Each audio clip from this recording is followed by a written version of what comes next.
Bonjour à tous, donc on se retrouve aujourd'hui pour une nouvelle vidéo. Cette fois, j'ai très envie de parler de thrillers, parce qu'en fait, j'adore les thrillers.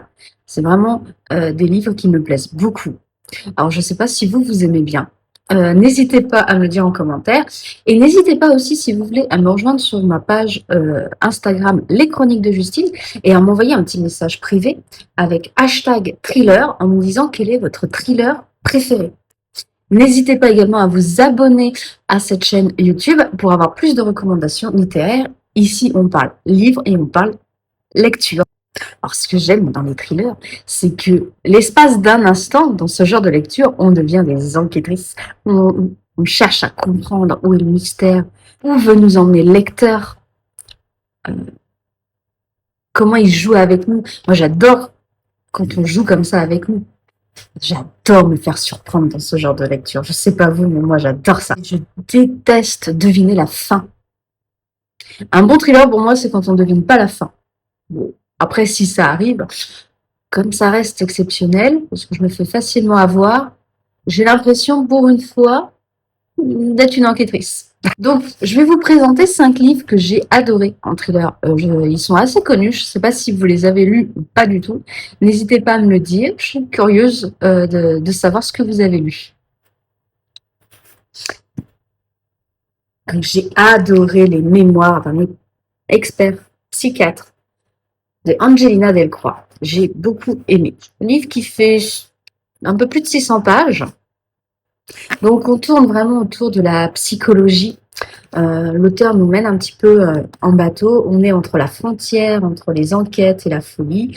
Et tout le long, on va se demander, mais qui est fou réellement? Donc, ce livre, il commence par des disparitions inquiétantes. Adam, qui est le personnage principal de ce livre, est un retraité qui travaillait justement pour la justice en tant que psychiatre. Il devait analyser les gens et répondre à la question est-ce qu'ils sont responsables ou pas de leurs actes. Et donc là, il a pris sa retraite dans un petit coin tranquille. Et durant ses disparitions, il va soupçonner l'un de ses anciens patients. Mais personne ne va le prendre au sérieux. Durant toute cette lecture, en fait, on va être un petit peu baladé et on ne va pas arrêter de se demander mais il est fou, il est sérieux ou pas. Et la fin m'a bluffé, littéralement. Donc je vous laisse le découvrir. Si vous voulez en savoir plus, j'ai fait une chronique sur mon compte Instagram. Deuxième livre que j'ai adoré, c'est La Maison des mensonges de John Marrs. J'ai adoré.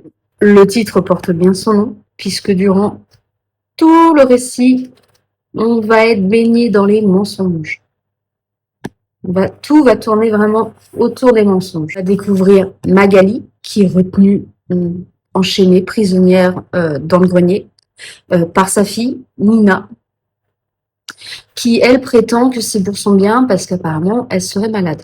Mais on va vite découvrir qu'en réalité, il y a plein de secrets, que Magali cache beaucoup de choses à Nina, mais que Nina aussi a ses secrets. Du coup, dans tout le récit, on va se demander qui est vraiment innocente dans l'histoire. Parce que vous allez voir, c'est pas tout blanc, c'est pas tout noir, on est vraiment sur une nuance de gris. Ça a été vraiment un coup de cœur pour moi, j'ai adoré cette lecture. Ça reste un livre de taille moyenne, on n'est pas sur un gros livre, de 400 pages à peu près. Ça reste un livre qui se lit très vite, j'ai trouvé. Un troisième livre que j'ai adoré, c'est Le mariage parfait de Geneva Rose. Pareil, petit livre. On est petit livre autour de 420 pages à peu près. Voilà, il se lit très vite. Donc là, on est sur un couple qui est marié. Adam, qui est un écrivain qui n'est pas forcément un auteur à succès. Et on a Sarah Morgan, qui elle est avocate. Alors en fait, Adam trompe sa femme avec une certaine Kelly, qui elle va se retrouver assassinée dans leur chalet secondaire où Adam en profite pour commettre ses adultères.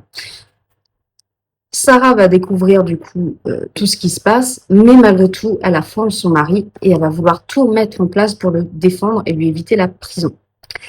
J'ai beaucoup aimé cette lecture parce que sur le coup, quand je me suis dit que Sarah, elle allait défendre son mari, je me suis dit, mais oh bien, il l'a trompée et qu'il se débrouille. Et ben non, elle va prendre son courage à deux mains et elle va le défendre. Mais vous allez voir, en le lisant, c'est pas si simple que ça. Et la fin, j'ai adoré. Je trouve que c'était une fin digne de cette histoire. Vraiment. Le quatrième livre, c'est Repas de famille de Shari Lapena. Alors, j'ai adoré aussi. Pareil, petit livre, on est autour de 420 pages. Petite dédicace à l'auteur parce que c'est le premier livre que je lisais de cette autrice. Et j'ai adoré. Ça a été un coup de cœur. Je l'ai dévoré. Je l'ai lu très rapidement, ce livre. Donc là, on se retrouve autour d'un repas de famille. On sent qu'il y a des tensions avec surtout le père et ses enfants. On est sur un repas de famille qui débute et on va voir le père Fred. Il n'est pas forcément très très gentil avec ses enfants. Il va d'ailleurs déboucher à pas mal de tensions durant le repas. Et le lundi matin, le couple Merton va se retrouver assassiné.